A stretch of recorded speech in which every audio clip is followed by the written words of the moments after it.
കേരളത്തിൽ നടന്ന മൊണാലിസയുടെ വിവാഹത്തിൽ അന്വേഷണവുമായി മധ്യപ്രദേശിലെ SC/ST കമ്മീഷൻ. കമ്മീഷൻ അംഗങ്ങൾ കേരളത്തിലെത്തി തെളിവ് ശേഖരണം നടത്തി. മൊണാലിസയുടെ മാതാപിതാക്കൾ കമ്മീഷന് നൽകിയ പരാതിയുടെ അടിസ്ഥാനത്തിലാണ് തെളിവെടുപ്പ് നടന്നത്. വിവാഹം നടന്ന അരുമാനൂർ ക്ഷേത്രത്തിലെത്തിയും കമ്മീഷൻ വിവരശേഖരണം നടത്തി.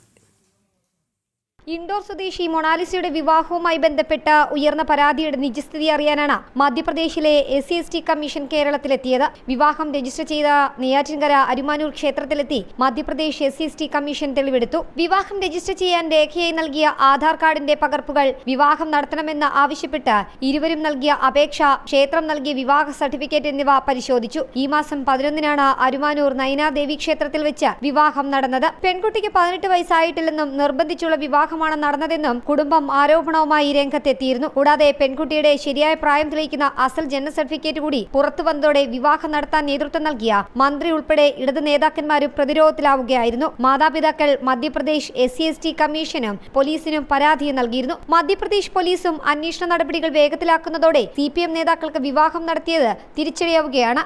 ജനം, തിരുവനന്തപുരം.